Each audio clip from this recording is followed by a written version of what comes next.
Good morning. It's Tuesday, October 4th. We're in Oriental, North Carolina at Whitaker Point Marina, which is an old yacht club. Matt's the harbor master here.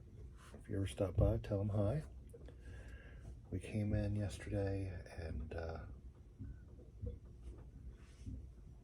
Tracy has some friends here that she met on, I believe, the sister wives sailing or mothers of homeschoolers on boats or something group who actually happen to be former foster parents and adoptive parents. So wanted to come up here and meet them in person. We've met some of the neatest people in the world online that we've never actually physically met. I think it was like 28-mile dash up the ICW, which was cold in the morning. Winds blowing about, they were forecast to blow about 20 to 22. They were blowing about 30, 35. We don't know exactly because our anemometer, that too, went out. And once we got up to the Neuse River, that's a big open body of water, and we were hitting 4-foot waves from the wind. The wind was gusting super hard. Not even going to guess. Rocking on these waves on a little river in North Carolina, and the bows were crashing down into the next wave. It was pretty intense. Made it up into the point of the river up here at Oriental. Sorry, my nose is running a little bit. And got tied off in the wind. It was only blowing about 20, 25 here at the time. Matt, the harbor master, was great at meeting us at the dock. So was Latrell and Steve. Be right back. I'm going to step into the other room, to the kitchen, and grab myself a napkin.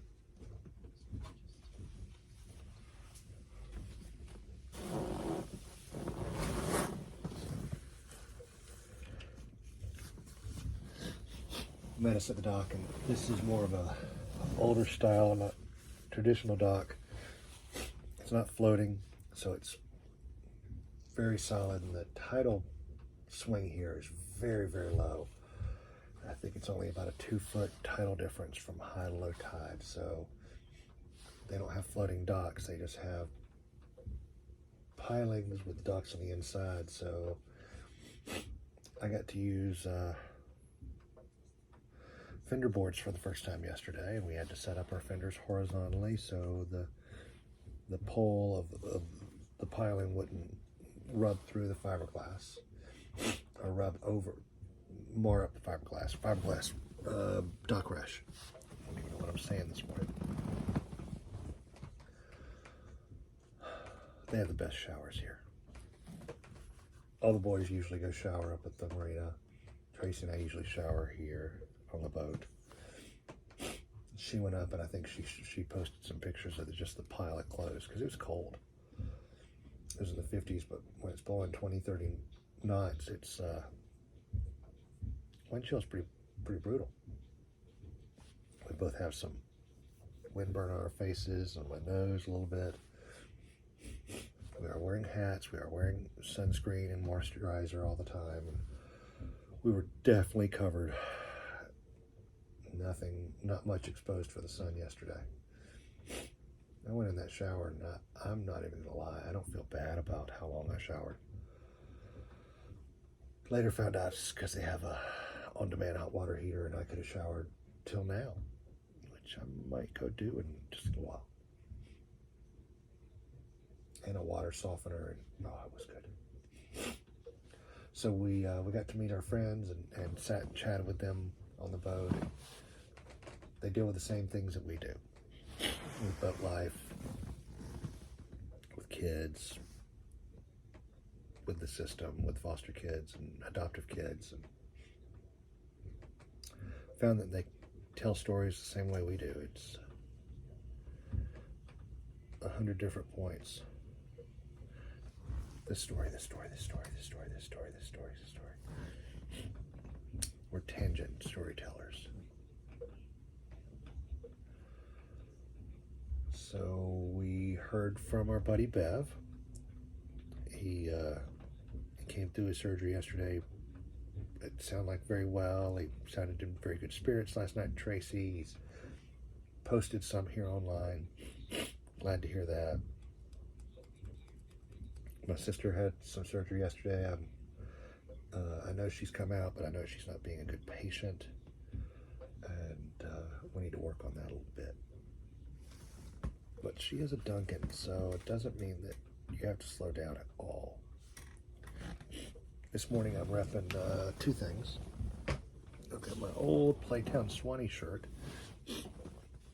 my Florida Seabase hat. Florida Seabase I've probably mentioned before. It's down on Almirada. I really dig the experience the youth and the adults can have there, and the development they have there. And then Playtown Swanee is a little community playground that was built by regular citizens back in, I want to say it was 2003. I think it was 2003. Tracy and I were both signed up for a 4-hour shift, and it was an outside company designed a plan with a piece of land in mind, and taking in mind topography and trees that were there.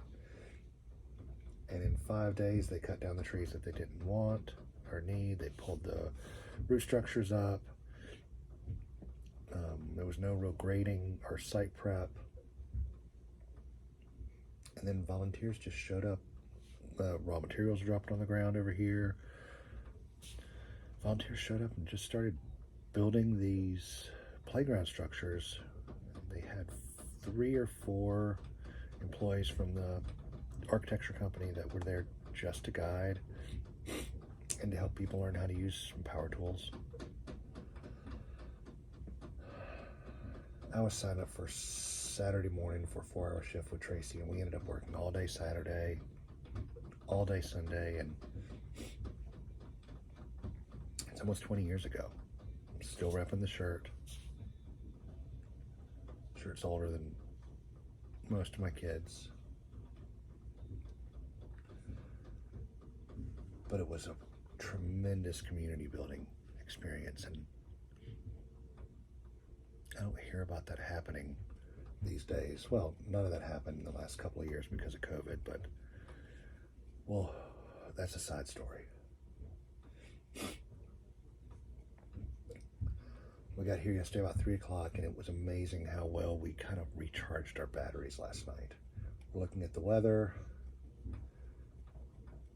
It got down to 48 last night, and Tracy was prepared to bundle up until I showed her that the boat has a heater on it.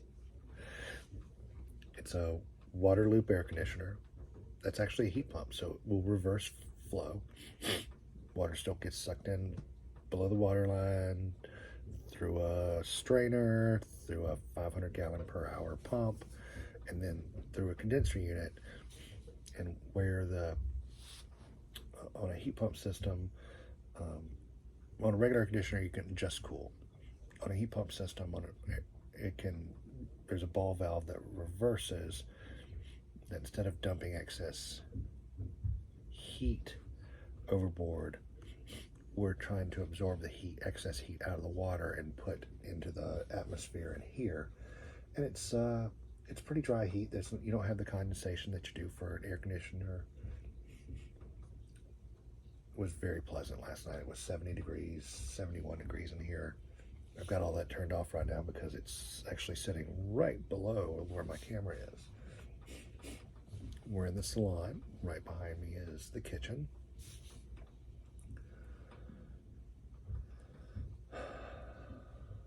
So I'm getting used to this. Getting used to the morning coffees with, and